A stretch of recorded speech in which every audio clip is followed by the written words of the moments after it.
여러분, 이솝 우화의 개미와 배짱이에 관한 이야기를 다 아시지요? 책도 아마 어렸을 때에 읽으셨을 것이고 또 이야기로 들으신 분들도 계실 것입니다. 그런데 이솝이 지었던 원작과 달리 현대판 개미와 배짱이의 스토리가 있습니다. 여기에 등장하는 이 개미는 뜨거운 한여름의 날씨에도 불구하고 정말 열심히 일을 했습니다. 가을이 지나고 추운 겨울이 오면 집을 구하여 그곳에서 겨울을 행복하게 날 것이라는 계획을 가지고 열심히 쉬지 않고 일을 했습니다. 뜨거운 여름이 지나고 아름다운 가을이 지나고 이제 추운 겨울이 다가왔습니다. 열심히 노력한 결과 좋은 보금자리를 마련하였습니다. 이제는 행복만 누리면 되는 것입니다. 그런데 웬일입니까? 좋은 보금자리에 입주하고 난 뒤에 몸에 이상이 생겼습니다. 허리 디스크가 발병을 하고요. 관절염이 터져 나오고 그래서 열심히 모은 돈으로 겨울 내내 병원 쫓아다니면서 치료받는데 그 돈을 다 낭비했다고 합니다. 배짱이도 역시 여름 내내 그늘에 앉아서 기타나 치면서 노래만 불렀습니다. 열심히 노래를 불렀습니다. 배짱이에게도 가을이 지나고 겨울이 왔습니다. 추운 겨울 어떻게 보낼까? 계속해서 노래는 할 수 있을까? 그렇게 염려를 하려고 하는데 여름 내내 불렀던 그 노래가 갑자기 히트를 친 것입니다. 그래서 스타가 돼버린 것입니다. 방송국에서 연락이 오고 그의 노래가 불티나게 이제 판매가 되기 시작해서 그도 부자가 되었습니다. 추운 겨울을 그곳에서 지나지 않고 따뜻한 나라로 해외여행을 가서 그곳에서 행복하게 겨울을 보냈다고 합니다. 여러분, 개미가 되고 싶습니까? 배짱이가 되고 싶습니까? 그러나 어쨌든 현대의 어떤 가치관 그런 것들을 현대판 스토리가 보여준다고 우리가 볼 때에 어쨌든 다음을 준비하는, 나중을 준비하는 일은 참 중요한 것 같습니다. 그런데 그것을 어떻게, 무엇을 준비하는가는 더 중요한 것 같습니다. 자, 그래서 오늘 우리가 읽은 본문의 말씀에 우리 신앙인이 나중을 어떻게 준비해야 하는가, 거기에 관한 교훈의 말씀이 있습니다. 그것을 함께 살펴보겠습니다. 예수님의 공생의 사역도 이제 거의 끝이 나갑니다. 이제 곧 십자가를 지셔야 할 때가 왔습니다. 그래서 우리가 읽은 본문 스토리가 기록되어 있는 누가복음 22장의 전체 내용을 이제 쭉 살펴보면 시작 부분에는 가룟 유다가 배신을 꿈꾸며 예수를 어떻게 하면 무리수가 없이 대제사장 손에 넘겨줄 것인가 라는 그런 마음에 악한 생각을 품기 시작합니다. 그리고 예수님께서는 이제 마지막 유월절을 제자들과 함께 교제하고 싶어 하셨습니다. 사실은 출애굽 때 시작된 이 유월절은 이스라엘 역사 1500년 기간 동안 유월절의 역사였습니다.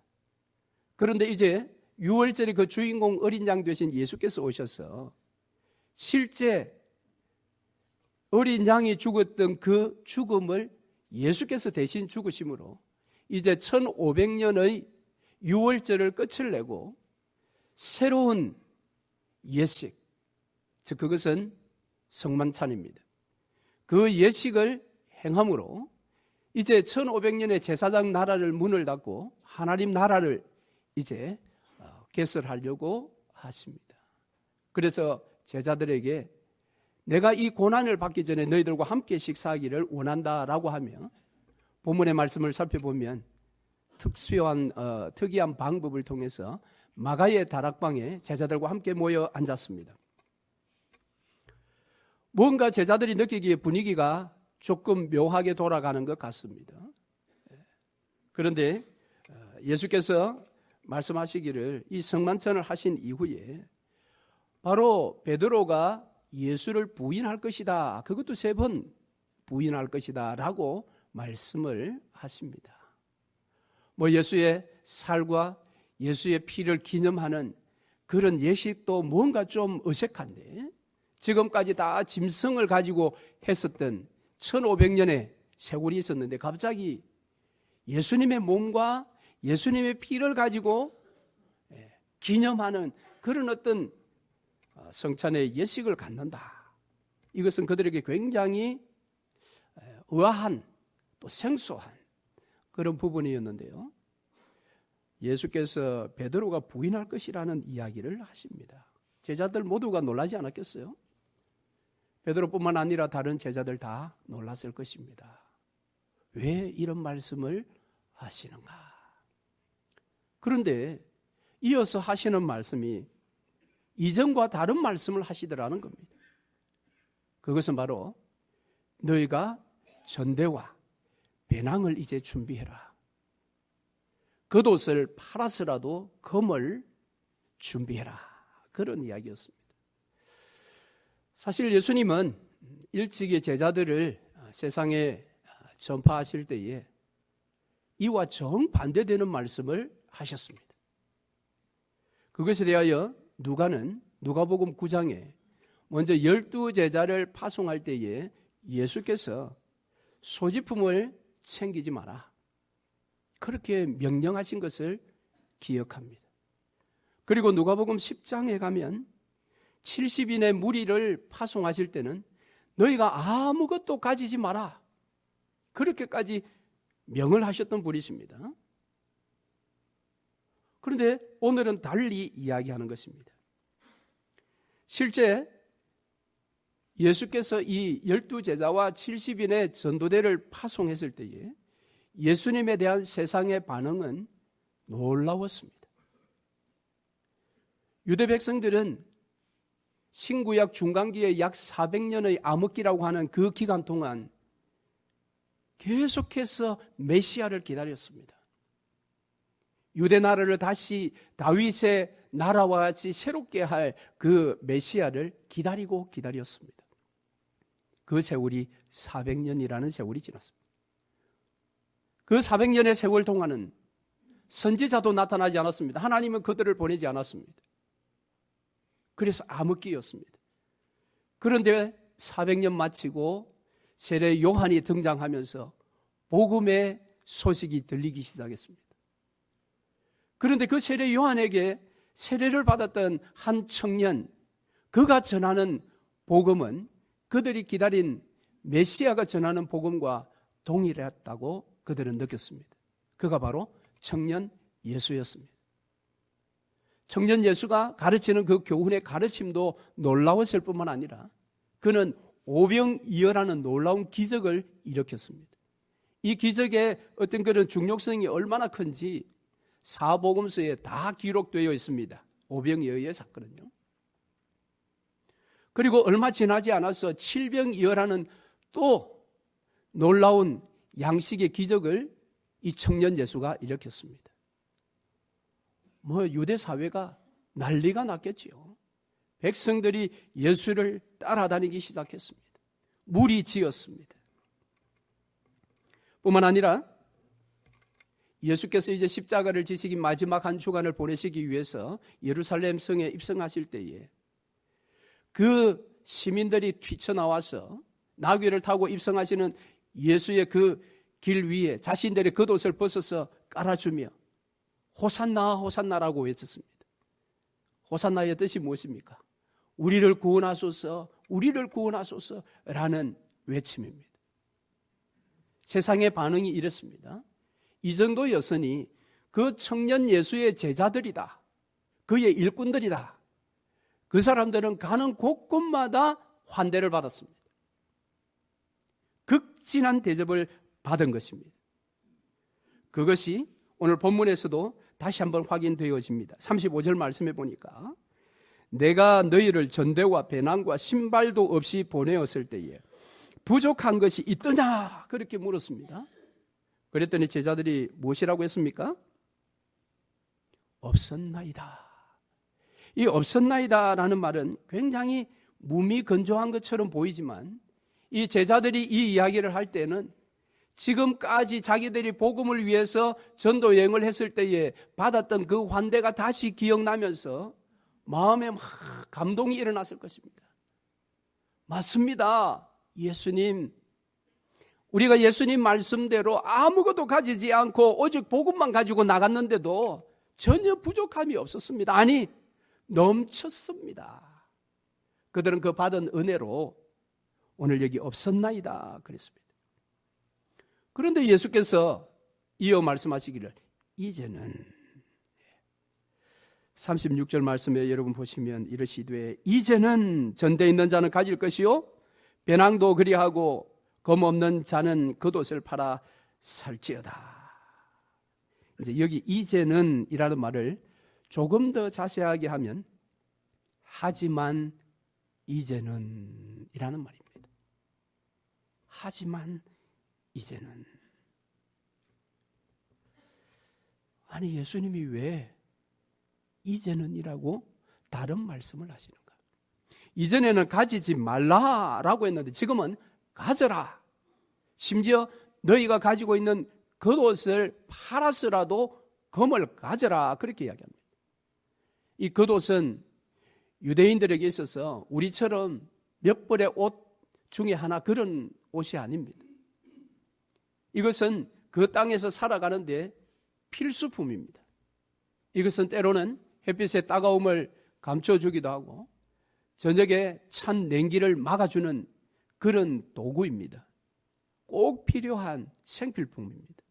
그 생필품을 팔아서라도 검을 가지라는 것입니다. 이전에는 신발도 가지지 말라고 하셨던 분이 왜 여기에서 이렇게 이야기하는가?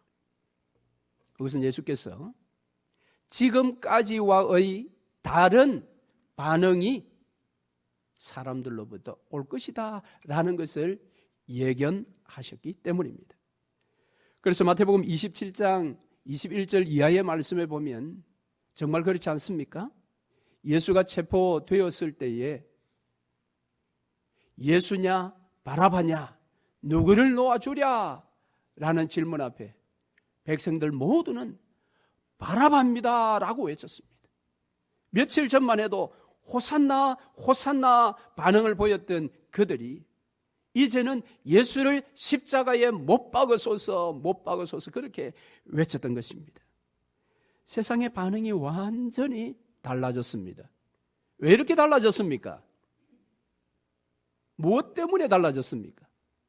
그 답을 예수께서 37절에서 알려주십니다. 37절 말씀해 보니까 내가 너희에게 말하노니 기록된 바 그는 불법자의 동류로 여김을 받았다 한 말이 내게 이루어져야 하리니 내게 관한 일이 이루어져 감이니라. 뭔가 나에 대한 이야기가 이루어져 간다. 또 그것은 이루어져야 한다라는 말입니다. 이 말씀은 일찍이 이사야가 500년 전에 예언했던 그의 책 53장 12절의 말씀입니다. 그 이사야의 예언의 말씀을 예수께서 여기에서 인용하고 계신 것입니다. 그것은 무엇입니까? 예수를 불법자로 인정하고 그를 십자가에 못 박아 죽일 것이다라는 것입니다. 이 이사야의 예언이 예수께 이루어져야 하고 왜요? 이사야의 예언이니까 메시아에 관한 예언이니까 메시아 되신 예수께 이 예언은 반드시 이루어져야 합니다. 그런데 지금 그것이 이루어져 가고 있다라는 것입니다. 그러니까 지금 상황이 완전히 바뀐 것입니다. 그러니까 이전의 상황은 복음에 호의적이고 복음을 환대하는 그때는 너희들이 아무것도 가지지 않아도 되지만은 지금은 고난의 한파가 올 것이기 때문에 그때를 너희들이 준비해야 한다. 그래서 너희들의 생필품이라도 팔아서 검을 사라. 그렇게 이야기했습니다. 그런데 제자들이 정신을 못 차리고 있습니다. 가지지 말라. 가져라. 이것 때문에 정신을 못 차릴까요? 정신 못 차리고 있는 제자들이 38절에 이렇게 예수께 말합니다. 주여 보소서 여기 금 둘이 있나이다. 예수께서 겉옷을 팔아 금을 사라 했더니 제자들이 주여 보소서 여기 금 두 자루나 있습니다. 금 있습니다. 이렇게 답하는 제자들에 대한 예수님의 반응이 어떠십니까? 뭐라고 말씀하셨죠? 38절에 보니까 족하다. 자, 이 족하다의 뜻이 무엇일까요? 그래? 두 자루나 있어? 그래, 됐어. 좋게. 이런 뜻입니까? 여기에 예수의 반응은 탄식입니다. 이게 뭐 경상도 말로 해서 됐다. 그만하자. 약간 이런 뉘앙스입니다. 예수께서는 지금 다가올 그 고난의 때를 내가 곧 죽게 될 터인데 내가 불법자의 동료로 취급받아 죽는 것처럼 너희들도 그렇게 죽을 수 있는 고난의 때가 오니까 이제는 매일의 생필품, 필수품 그걸 팔아서라도 그 죽음의 고난의 때를 너희들이 준비하라고 했는데 이 분위기 파악을 못하고 정신 못 차리는 제자들이 예수님 우리에게는 벌써 두 자루 있어요. 이렇게 말하니까 예수께서도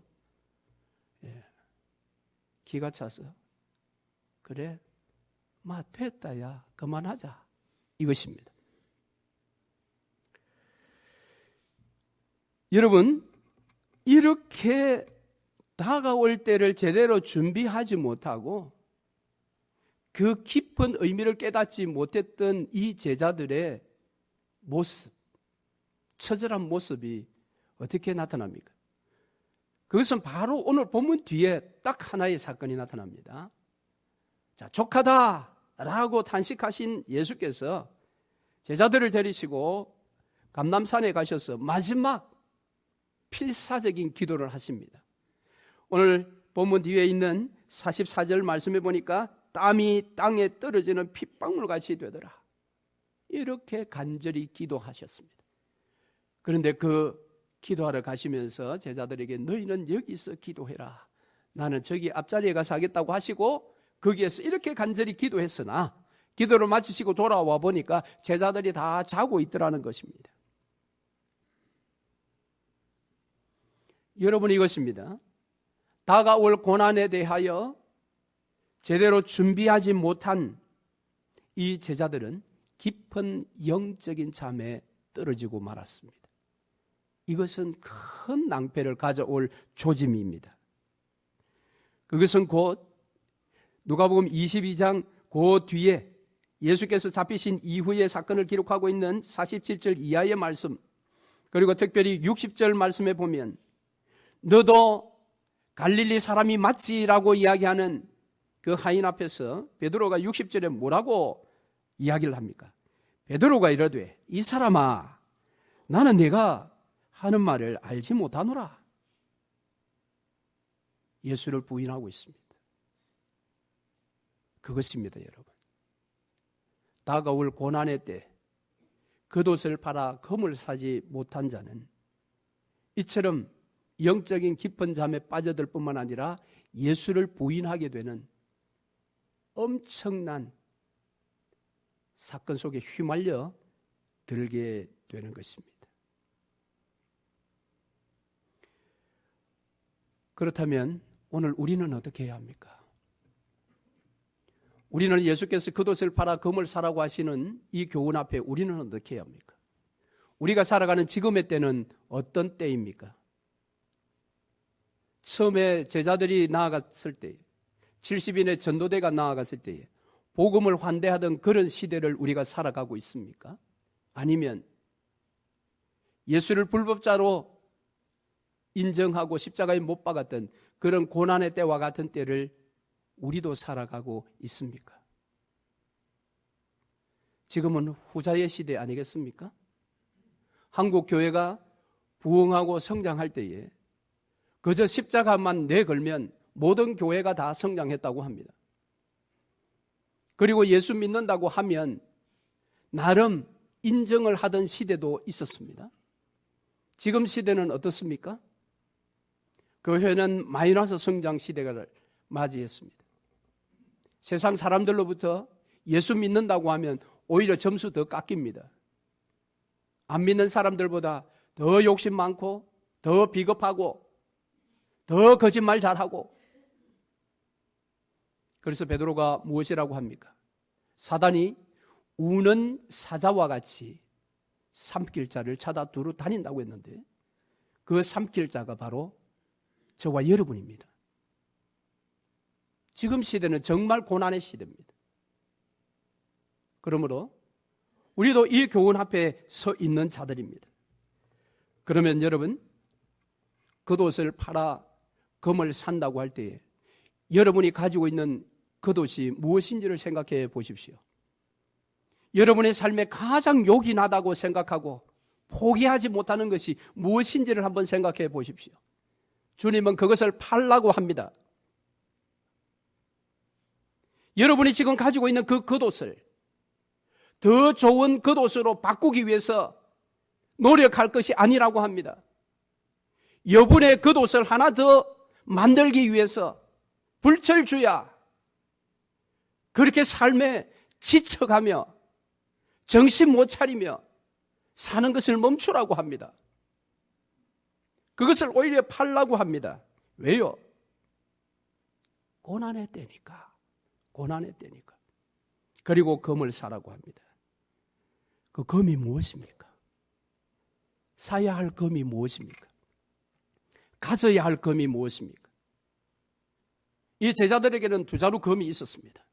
그런데 그 금은 그들을 오히려 위기에 빠뜨렸고 그 금을 가지고 있는 그들을 예수께서 오히려 책망하셨습니다. 어떻게 해요? 예수께서 잡히는 순간에 베드로 품속에서 칼이 나왔습니다. 두 자루 중에 하나겠지요. 그 칼로 예수를 잡으러 왔던 대제사장의 하인 말고라는 사람의 귀를 내리쳤습니다. 베드로가 가지고 있었던 그 금, 제자들이 말했던 두 자루 금은 그런 식으로 사용했습니다. 예수께서 그런 금을 가지라고 한 것이 아닌데 그들은 그렇게 착각했습니다. 예수께서 그 말고의 귀를 붙여 고쳐주시고 금을 사용한 베드로를 책망하셨습니다. 우리에게 그런 금이 지금 준비되어야 할 것이 아닙니다. 무엇입니까? 일반적으로는 우리는 이 금이 바로 하나님의 말씀이다라는 사실을 배워 알고 있습니다. 그렇습니다. 에베소서 6장 7절에 보면 우리가 갖추어야 할 것 가운데 성령의 금을 가져라라고 이야기합니다. 그 성령의 금이 무엇입니까? 그 금이 바로 말씀입니다. 하나님의 말씀. 그래서 여러분, 무엇보다 하나님의 말씀을 배우고 익히고 더 깊이 묵상해야 합니다.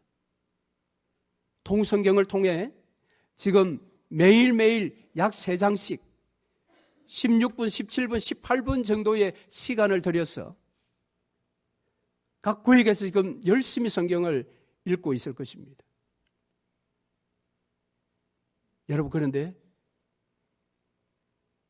우는 사자같이 집어 삼킬 자를 찾아다니는 그 사단은 여러분의 시작한 그 성경 읽기를 방해할 것입니다. 지금 12일, 12회가 지났습니다. 아마 처음에는 생소해서 막 좋아서 이렇게 하다가 지금 좀 이거 뭐야? 귀찮잖아. 시간도 안 나는데. 아마 그렇게 생각한 분이 계실 것입니다. 사단에게 지금 집어 삼키고 있습니다. 포기하지 마십시오. 끝까지 성경으로 우리의 영혼을 무장해야 합니다. 알아야 싸움에서 이길 수 있습니다, 여러분. 말씀에 무지하면 100점 100패입니다. 통성경을 통해 성경을 더욱 깊이 묵상하고 성경을 우리의 영혼에 옷 입혀야 할 것입니다. 할렐루야. 자, 두 번째는 그 검은 기도입니다. 자, 왜냐하면 오늘 우리 본문 뒤편의 39절 말씀부터 감람산에서의 사건이 바로 기록되어 있지 않습니까? 제대로 된 예수가 말한 검을 준비하지 못한 자들이 처음에 만났던 그 낭패, 그것은 깨어 기도하지 못한 것이었습니다. 바로 이것은 우리가 가져야 할 검은 기도입니다. 내가 기도의 검을 가졌느냐 가지지 않았느냐, 그것은 기도가 내 몸에 습관화되었느냐 안 되었느냐로 검증할 수가 있습니다. 주기도 운동을 하자고 합니다. 주기도를 매일 3번 생각하며 기도를 드려보자고 했습니다. 운동이 일어나면 주기도가 좋다라는, 주기도의 역사가 있다라는 이야기들이 막 구역에서 나올 텐데 아직까지 제가 들은 바가 없습니다. 왜 그렇습니까? 습관이 안 되어서 그렇습니다. 습관이 안 되었어요. 습관은 굉장히 무서운 힘이 있습니다. 여러분, 기도를 습관화시켜 보십시오. 그래서 지난주에 한 주일 교회와 가정과 국가와 사회를 위해서 기도할 수 있는 100가지 기도 제목 유인물을 나누어 드렸습니다. 매 요일마다 기도해야 될 내용을 자세하게 그렇게까지도 기록해서 드렸습니다. 그거 그냥 한번 읽으세요. 그 요일에 해당되는 그 내용을 30초가 걸리더라도 10초가 걸리더라도 전체를 시작부터 끝까지 한번 읽으세요. 매일 그렇게 해서 그 기도 제목을 요일에 맞게 읽으세요. 그러면 여러분, 그것이 습관화되면 나중에는 읽지만 않고 그 기도 제목을 소리내어 기도하게 되어 있습니다. 그게 운동입니다, 여러분. 그래서 저와 여러분이 2020년 올 한 해 기도의 이 습관화가 일어나지 않으면 기도의 검을 우리가 갖출 수가 없어요. 그러면 영적으로 졸거나 영적으로 깊은 잠에 떨어지게 되어 있습니다. 그러면 고난이 밀려오면 베드로처럼 배신할 수 있습니다. 그렇게 되는 것입니다. 우리가 갖추어야 할 검은 기도의 검인 것입니다. 결론입니다. 여러분, 예수님께서 저와 여러분에게 말씀하십니다. 너 생필품 팔아라. 더 나은 생필품, 더 많은 생필품 가지려고 하지 말고 팔아라. 그리고 검을 사라고 합니다. 여러분, 시간이 없으시지요? 그 없는 시간도 파십시오. 팔아서 성경 읽기에 20분 투자하세요. 20분의 시간을 사세요, 여러분. 여러분, 시간 없으시지요? 그 없는 시간 5분을 파세요. 그리고 주기도를 붙들고 100가지 기도 제목을 가지고 기도하세요. 5분. 그렇게 매일매일 해보시라는 겁니다. 그러면 우리 앞에 어떤 고난의 때가 오더라도 우리 이길 수가 있습니다. 주께서 여러분을 도우실 것입니다. 예수께서 이 배신자 베드로에게 다시 찾아오셔서 그를 회복시켜 주셨습니다. 그래서 그가 고백한 말이 무엇입니까? 오늘 설교 노트 맨 마지막에 기록해 두었습니다. 베드로전서 4장 12절 13절 함께 한번 읽어보십시다. 사랑하는 자들아, 너희를 연단하려고 오는 불시험을 이상한 일 당하는 것 같이 이상히 여기지 말라. 오히려 너희가 그리스도의 고난에 참여하는 것으로 즐거워하라. 즐거워할 수 있습니다. 누가요? 겉옷을 팔아 검을 산 자들입니다. 이 검을 우리 모두가 다 소유해서 고난 앞에서도 즐거워하는 복된 인생 되시기를 주의 이름으로 축원합니다. 아멘.